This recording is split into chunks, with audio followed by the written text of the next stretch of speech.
Okay, today's topic, DEI, diversity, equity, and inclusion.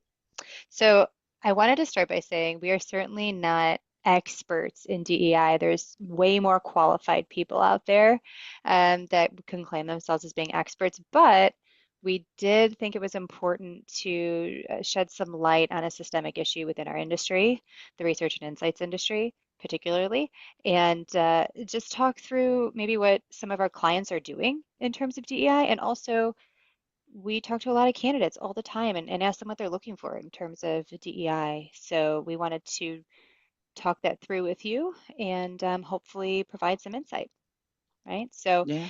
yeah, the plan is to certainly break it up into two sections so that we cover everything. It'll be a little bit more conversational in nature, hopefully. And yeah, let's just jump right in. So can someone define DEI for me, just in case someone doesn't know what it means? I mean, when I think about it, it's, one of the more crucial pieces to culture beyond it literally meaning diversity, equity, inclusion. I think it is, the piece of Valid. the puzzle that the piece of the puzzle that companies, really good companies, are really great at. So, it's not just diversity, and I think a lot of us just think about it in race in that way, but it's, everything in between. It's gender, it's even things like accessibility and different learning levels now. I feel like I see a lot of DEIA type things coming into play. So yeah, I think A it's meaning accessibility. A meaning accessibility. So, and everything from accessibility from like a, difference in like learning levels to accessibility from like if you're physically handicapped and like can't Oh, stand or things like that. So, I think that gotcha. ultimately making sure that everybody is felt and heard as an individual is kind of my main thoughts of the importance of Yeah. DEI. Okay. Yeah, perfect. Yeah. Go ahead. Yeah, I mean, I think obviously diversity means a plethora of different things. Ageism, right, and things like that are still a factor Yeah. in that. But like equity, meaning everyone's got a voice, a seat at the table when it comes to decision making or kind of guiding the organization forward. And we'll talk about this. That means people in a leadership position with different backgrounds, perspectives.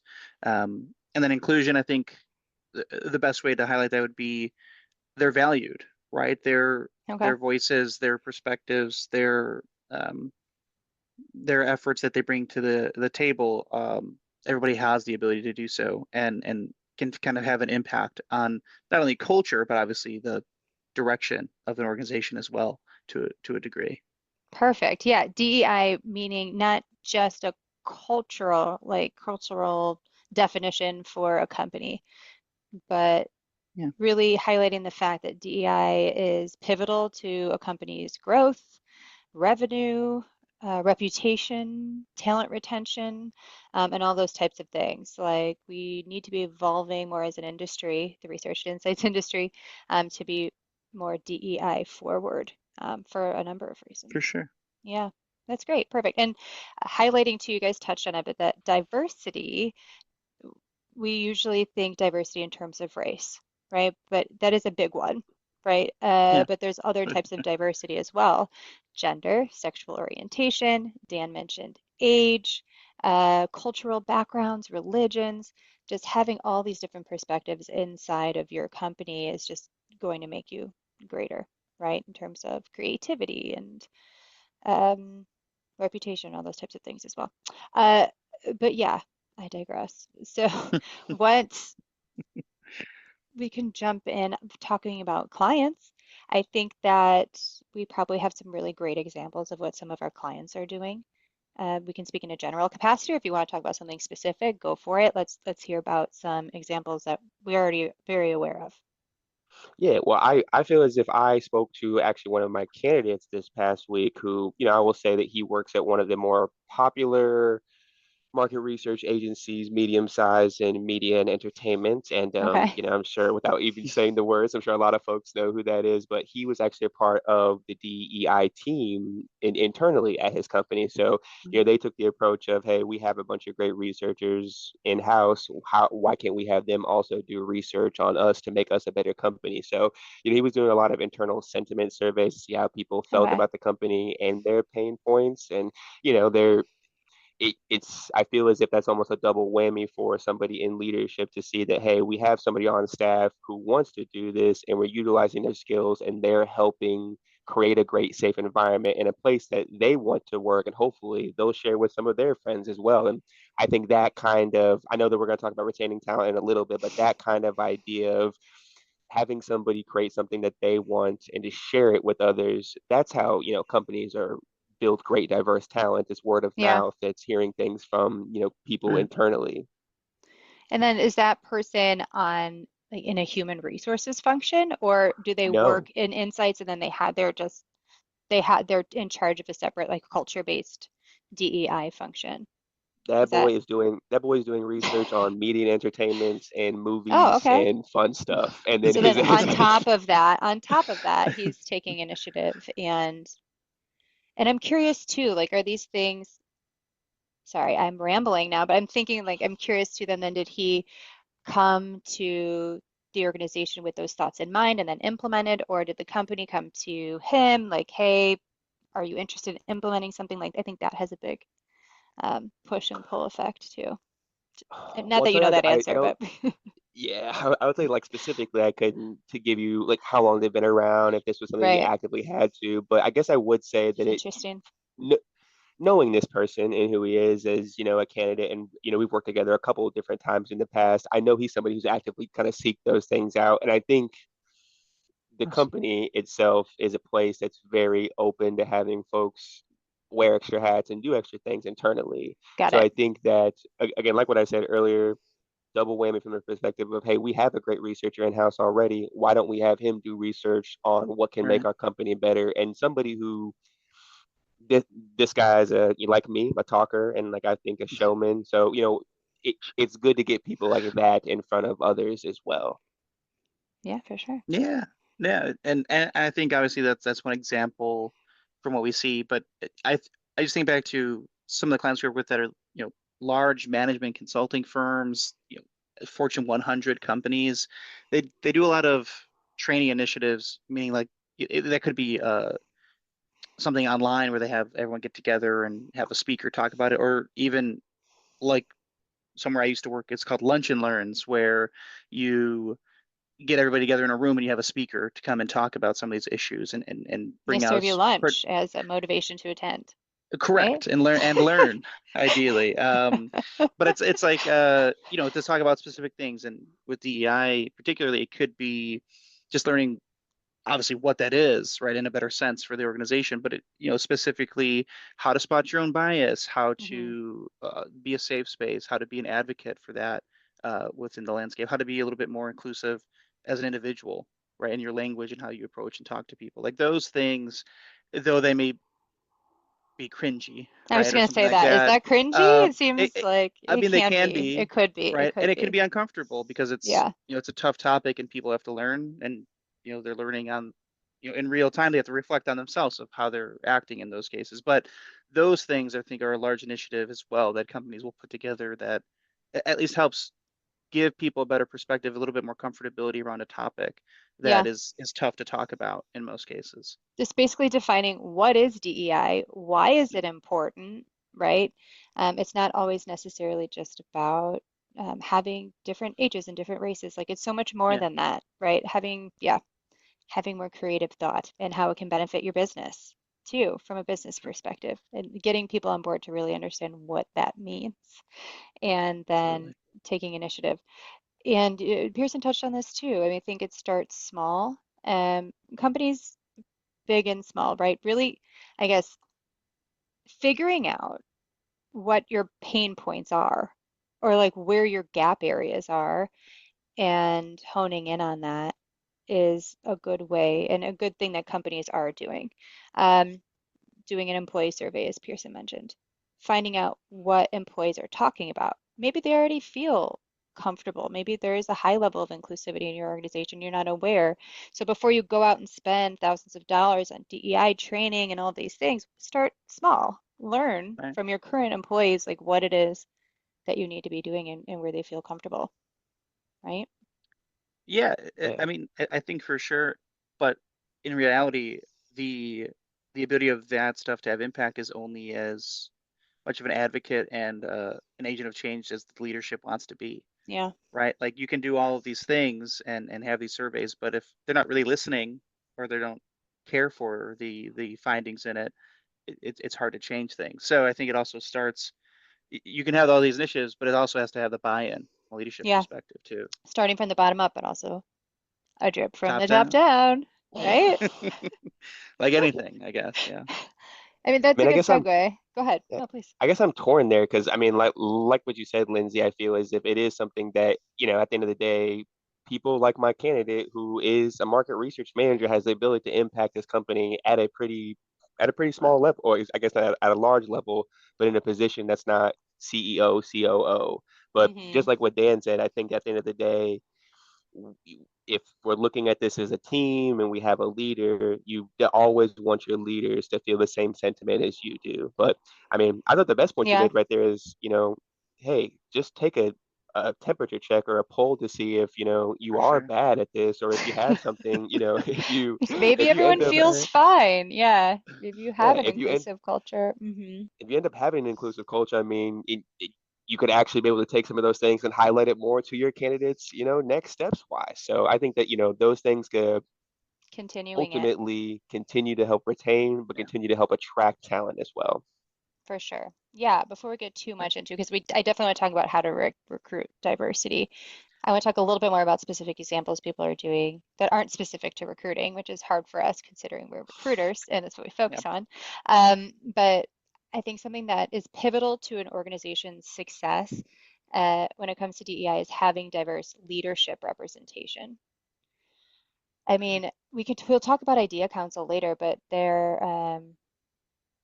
something that the Insights Association puts out for diversity and inclusion. They do a lot of research on different areas, and they came out with a statistic that like 90%, I don't quote me, it's like 90%, I didn't write it down, in 2022 as well, and I'm sure they're working on an updated report, and they might already have one, but like 90% of executive leadership within market research agencies were white males, right? So that's dramatic, right?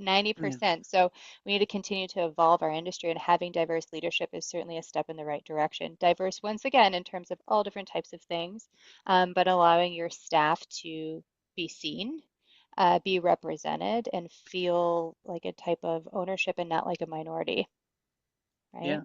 I, I See think it what you track said is there. matter. Yeah. Yeah, like representation matters, right? And when employees see someone of a similar race, gender, whatever it is, Yeah. in a leadership position, it does give them a sense of, okay, I see someone else like myself making decisions, driving change, making an Hmm. impact. There's a pathway for me in this organization, right? For sure. Like it emboldens people, I think, to feel better about the trajectory of culture in an organization. I will say too, before I go too far, I will bring this back to a business perspective too for companies. I mean, you're aware of diverse supplier initiatives from Right. corporations, right? So, like, one of my clients is a biotech company, and they have specific amounts of quotas that they need to meet annually for diverse suppliers. Diverse, it could be a woman-owned business, a minority-owned business, et cetera. And they need to meet that quota, so the odds of you obtaining that business as well is higher if you have a diverse person in leadership, whether that's gender or race, etc. Um, just to put that on your radar. I mean, everyone's aware of Yeah. that, right? But yeah, I mean, diversity is great in terms of culture as well as business objectives. Um, last thing to talk about in terms of, I guess, well, not last thing, if you guys have more, that's fine, but about what companies can be doing. I was thinking about creating accountability metrics specifically. So we can bring that back. So the idea of like having employee surveys and things like that is great. But Yeah. also analyzing your company in the perspective of wages, tenure, and executive leadership, and saying, I have specific goals in mind for the next 2 years, 5 years, 10 years. I want to be, I want to have equal pay. I want to have more minorities in leadership, et cetera. And like having actual accountability metrics that you can scale and check every few For sure. years.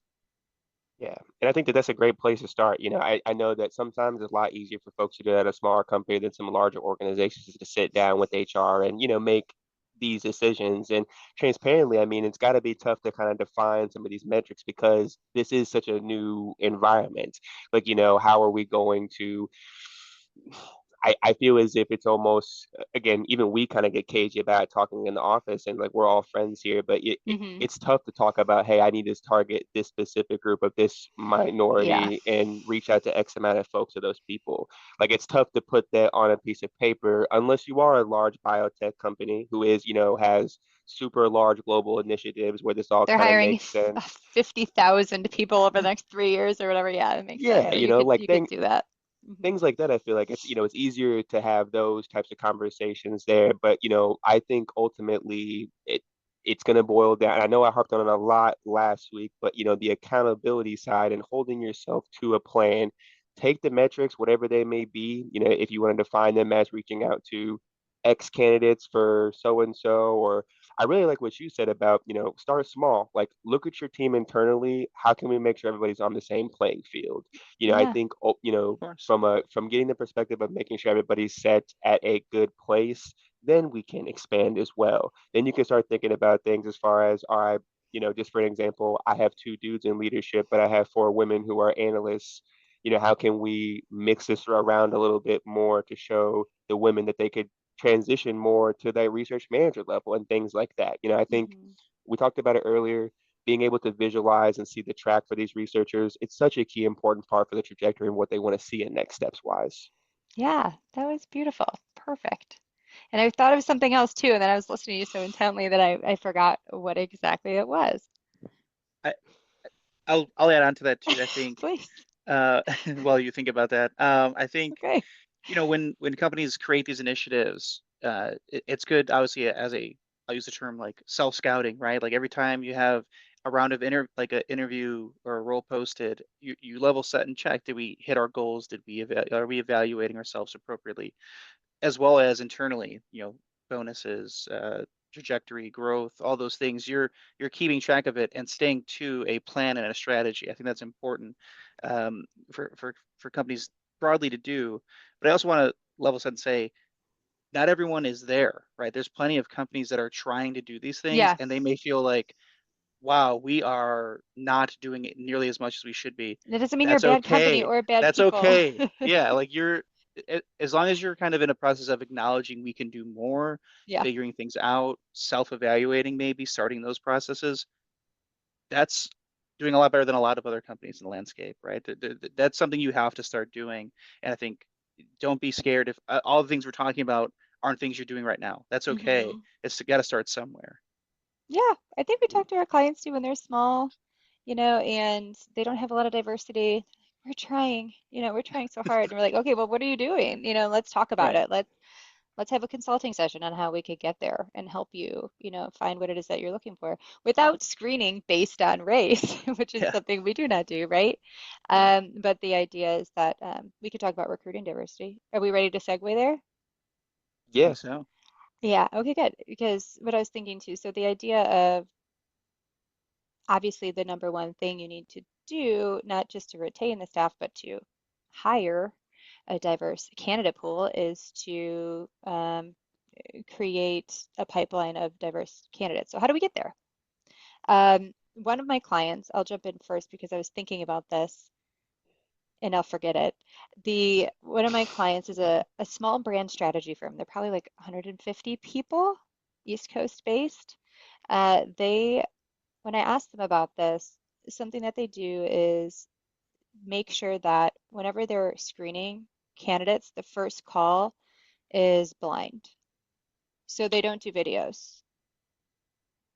Okay. And I had like mixed feelings about that because I was like, there's other things to judge them on in a screen in the video. But yeah, I mean, I are guess, they wearing a yeah, what collared were you guys shirt? thinking? Right. Are they, yeah, did they present well? Did Right. they like Did they stare at shower themselves the whole today? time? Right. Did their cat close their laptop? Like Yeah. there's a No, no, no. million things. Um, but yeah, so that one on top of the idea, I think that might be a little bit of a stretch, but having blinded resumes was certainly something that I thought was For interesting. sure. What do you guys think? Absolutely. Yeah, I mean, I Yeah. guess I know we've talked about it a lot, but I think Dan said it best. When you want to go find diverse talent, you got to meet them where they're at. So, another selfish plug, you might have to use folks like recruiters or other organizations who are more connected to these groups of people that you're looking to source from. But I like what you said. I think it is a you have to have a concerned effort to keep up the diverse candidate pipeline. It's a lot of networking it to the point where everybody knows who you are. And I think that we even kind of see that in our space. We want to be known as folks who work on diverse jobs, who have diverse candidate pools, because that's what our clients want to see. But I think ultimately, just having the know of building something and growing from there, it's a lot easier to do that rather than to go out and scour the earth for this talent. I think that a lot of companies have a wrong mindset on that side of it. 100%.